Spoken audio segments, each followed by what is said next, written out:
Three, two, one. You're now witnessing real street stories. Real street legends speak. Heavy hustling 70s. Rolling hard in the 80s. Real 90s grinding. 2000s real life trappers. From 7 Mile Better Mile to the Brewsters, we explore the stories of Detroit legends and the men who tell them on. I am Detroit Street Kings. Welcome to the first episode of I Am a Street King. And guess what? We in the building with what we like to call a street king, man. Tell them your name, man. Tell them your name and who you is, man. We start from the beginning here, man. well from the beginning. I have to take y'all back all the way to 79 when I was just a youngster. I was in my teens. I started off raking grass, shoveling snow, selling Christmas cards. And as I got older, I elevated. I wanted to be around older people. Started hanging out on Martindale, Richton, Joy Road, Otsego, Mackinac, Clarendon. Dealing with real people. You know, I'm gonna say some names that some of y'all may not even know. I came up in the era when you had Tom Morgan, Lee Kaka, Nice Norman, Buck Dave, Strata Butch, Brown Sugar, Black Walt, the Lindsay Boy, Buster and Butch, Chip, Lil Coon, Big Coon, Lil Reagan. And some of them names y'all may know if y'all ever lived around that way. I'm talking about Martindale. I'm talking about Otsego, Tuxedo Ware, Tuxedo, Collingwood. You know, it's some street gangs and street people that y'all don't even hear of because they never like to be in the light. You know, you have some people need attention because they never had attention. But you had some who stayed under the radar because people taught them how to stay under the radar. It's always nice to be seen, but never be heard. Names that y'all hear of, Butch Jones, Raymond People, Wonderful Wayne. But you don't hear about the other people that really made that crew. Gangsta Steve, Green-Eyed Jerry Berry, Scandalous Butch Buster, Chuck Lindsay, Dennis Lindsay, Pete Peterson. You don't hear about them people. You don't hear about the people that took the fall. They got accused for things that everybody else done, but they did the time for. Just like Kirk McGirt. They put all that stuff on that little guy when he was 13 years old. Made him a #1 At enemy that of the world. time, it was a lot of fathers still around. It was a lot of fathers still in the household. Yeah. People had daddy still. I mean, everybody had to fly by nights, but for the most part, everybody had a daddy. A daddy was in the house. He might not been shit, but he was there. He was there. You know, he did something. He had some kind of hustle. See, I came from a family of hustlers. Either they was pickpocketing, writing checks, selling pussy, pimping, Gotta get this money. stealing. You know, whatever it took to get that change, we got that change. Like when I was on 12th Street, when I was 10 years old, my daddy told me, you better find you a hustle because I ain't gonna give you shit. So what I did, I got my little wagon and put a little barbecue pit on my wagon and put bricks on it with charcoal. See, because back then, prostitution was the big thing. Women were selling pussy like 50 going north. That's why the old saying came, you hear hoes say, pat your feet and turn the corner. Because see, back then they wore them tall heels and them on the toe of their feet was getting cold. So what I do is heat up bricks and charge them $2 for a brick, and while they're out there waiting to catch a trick, they put the top of their toes on the brick because the brick is hot to keep their feet from being warm. And in between time, them hoes would have us, hey, come here, they used to call me Little Spud. Little Spud, come here, because you fast. Back then, the cars had them little windows we open them little windows, and I stick my hand and open the doors, cause tricks, white folks, black folks, when they come, they go to the whole house, they park their car, either they put their money in the glove compartment, up over the sun visor, up under the seat. So they know a hoe gonna rob them in the whole house. But the hoes got slick and had little guys like us who out there hustling, open doors for them. So when you was dying out here, you just started off, man. You had a little crew, man. Just 3 of us. Who's the, if you want to name the dudes, you got to name You know, them. no, I'm gonna name them because, you know, they deceased now, you know, and I miss them like a motherfucker. They was my real friends. Bojack and Perry Scott. You know, and we always going to Angel Elementary School, which was on Euclid and Homer. And when we got out of school, we had them kind of parents, they was up all night getting money. In the daytime, they slept, so we had to do to eat. You know, we had chores when we came in. So therefore, when we got through doing our chores to change our clothes, we went out and hustled. We either, like I said, we was raking yards, and back then the supermarket, you go up to the supermarket and you hustle the grocery, helping people put their grocery in the car, 50 cents, 75 cents. Then that wasn't enough money for us. So at nighttime, when my mama and them go to work, I'm creeping up there where my mama and them work at. Until my mama caught on that I was up there. Nigga, what you up here doing? Mom, I'm trying to get some money. Doing money, getting money what? I said, I'm selling these girls these hot breaks. Boy! And then she thought about it. That would work. She said, but I'm going to help you get it better. Then she started telling me on all them the hoes, because my mother had a whole house. I'm not ashamed to tell it. My mother had a whole house over the Eagle Showcase Bar, right there on Pingree, across from the Spot and Bamboo Bar. If anybody my age, you know the bars I'm talking about. Because if you was anything in the life, you was there, you know about it. And the pimps got to know me because they had me chase they hoes when they try to run. I got known real good. Me, Perry, and Bojack, we was known on 12th Street. You know what I mean? Go get that whole youngster.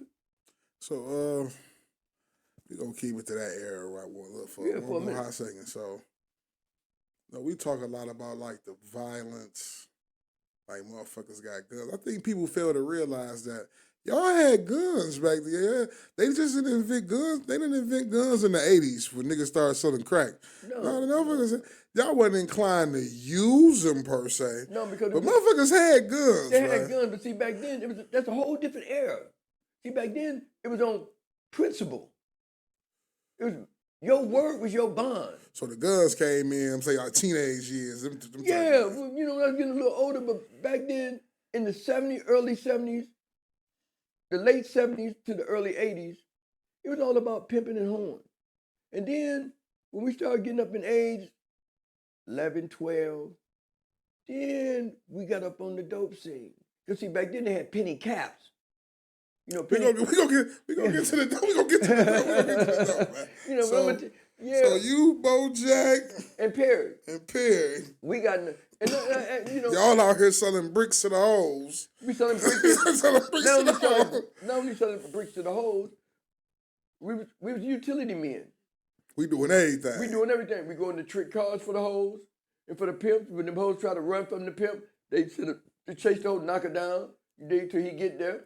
When he get there, then he do his pimp thing, slap the bitch, whoop the bitch, and all that old bullshit, you know. Really talk that pimp. Oh, bitch, you ain't got my money. I said, bitch, you get your ass out and get my money. You know, pimps was talking like hoes too, because they talk real fast and quick.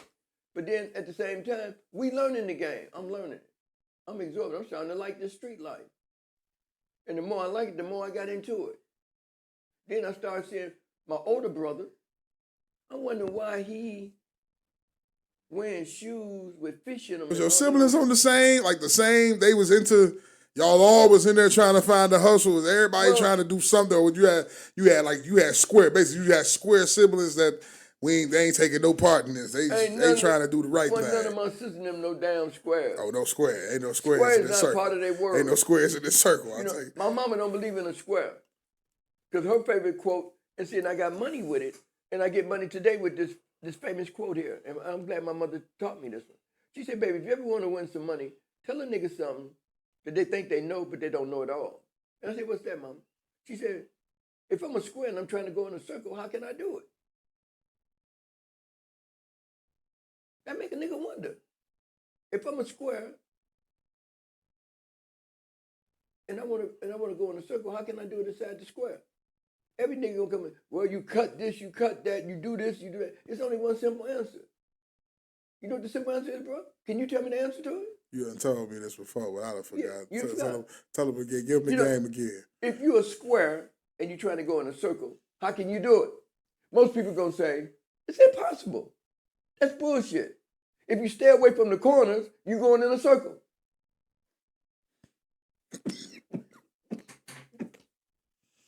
So the logic behind that was... Then they killed me. Yeah. You know, the logic behind it was, if you want to be in that circle, you have to stay away from no corners. You can't be a square motherfucker. You got to see everything that's going on and know about everything that's going on around you. There was lessons my mother was teaching me. And my mother always told me, you know, you ain't going to be like the rest of them. I said, why is that, Mom? She said, because you're born with street knowledge. You got the heart of a lion and a mind of a whiz. Back then, you know, kids don't know that. Yeah, okay, Mama, that's something good. Okay, cool. But nevertheless, she was teaching me things. Now, my oldest brother, I'm seeing this motherfucker. He come home with some waves in his motherfucking head. This nigga had hair nappier than anything I could see. Next thing you know, this nigga hair straight. He got waves coming down and curled up under the bottom. Nigga got on some shoes with some motherfucking fishes in them. You know what I mean? I'm thinking this nigga's a clown. But back in that era, that was the style. I didn't know Cousins, Henry Hatters, you know. I didn't know them stores was really expensive stores. And that was Pimp's voice was expensive. Lou Miles. So you saying your brother already, he a pimp basically. He trying to be. How?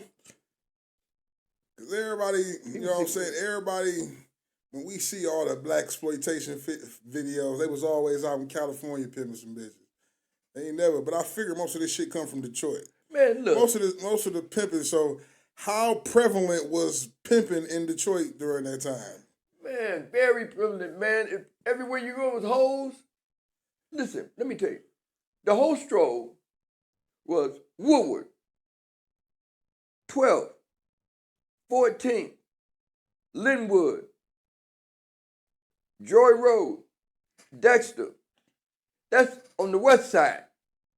And then you got Warren. Every side of the city had hoes. But the hot spots we talking about was 12th Street, Woodward, them hot spots. And then you had them little bars, the Latin Quarters, the Players Club, Jerry's Bar, Little Mary's. That's where all known gangsters. So one bar was for gangsters, one bar was for killers, one bar was for hoes. You know, back then, everything was in sections. Everybody was doing things. Pimps was pimping, and that's all they did. You had dope men who all did nothing but sold dope. And then you had thieves who didn't do nothing but steal. Then you had, when I say stealing, I'm talking about the jewelry thieves. Look, Blue Steel, Marco Dog. You see what I'm saying? These boys are so cold and going in the jewelry stores where y'all go now, the Professional Building and Greenfield Plaza and downtown. These boys can go in there and talk to a motherfucker, man, and look at rings and disorder. And they came up with 3-carat gold ring, a 3-carat diamond ring on their hands. You understand what I mean? And people couldn't understand how to do it. They would have a ring on with a hook on it, talking to the lady and moving diamonds around and pick one up and rearrange the way she had it so she didn't know if a diamond was missing out because he got it like this in his hand. He got the diamond, he gone. Or if he licking on a lemon, they used to have lemons then. We act like we sucking lemon, really putting the diamond in the lemon so we get on out the store and pass it on to your woman and get on about. And if she ain't, the lady turn her back, we pull the hanger out, the antenna off a car, bend it, and go up there and hit. It's the wall. You get her back to turn. They didn't have cameras then. Get her back turned. While you got that lady's back turned, he go to boom. The gold chain's running down on your thing. You putting it in your pocket. They stole jewelry too. I done went boosting. See, I'm one of them young men that did everything from hopscotch to manslaughter. Only thing I didn't do was rape. So you, Bojack, and Perry. let's get into the teenage years, Yeah. man. Let's get to the this. I'm taking this is the mid-70s. No, my teenage years, yeah, mid-70s, because I graduated from school in 75. Mid-70s, so Vietnam. Yeah, that's when all dads was gone. Yeah. Because everybody was over in the war, and when they came back, they strung out on heroin. Yeah, so how did... Because, yeah, you're right. Everybody was gone. Everybody, daddy, uncle, brother went on over. Took their ass on over there. And when they came back, they was crazy. When they first came back, how was it, though? Like, because they came back in waves. Hell of a waves. But that first wave that came back was fucked up. The first wave that came back was coming up. Because, unfortunately, my dad had got called to the hospital. When he came back, he was fucked up. He had to stay in the hospital. He stayed in the hospital for 9 months. But he got over there. Y'all think this heroin was heroin. It was hitting that shit so strong over there. When they came back, they didn't have nothing for them motherfuckers. They just had to make the cup and had them kicked. My dad was one of them motherfuckers. They kicked that shit. He got back on his feet. But when he got back on his feet, that's when Penny Capsules in. That's when I got turned on. Me, Perry, and Bojack got turned on to the penny cap game. And what exactly is a penny cap for penny people cap who, like, young viewers who don't know what the hell you talking about? What is a penny cap? Penny cap is like, what y'all take for hay fever now? Y'all buy at the store, them little red capsules, what they call them things? Gel caps. No, when it's like a little capsule. You know what I mean? But what they did, they mixed their dope up and put them in the capsules and push them down and sold them for $1. That's why it was penny cap. So we sit on there. High as hell for $1. Oh, good. Not only then, they had wafer mats, baby sea cold, Percocet, it was the peel thing then. It was the peel thing then. So now I didn't graduate from the whole thing after the riot. The whole thing was fucked up because they tore everything. We tore up everything in the city. Everything that we was hanging out and doing it, they tore up and burnt up. Dexter, Linwood, 12, 14. You wouldn't believe if you go down 12th Street now, all houses.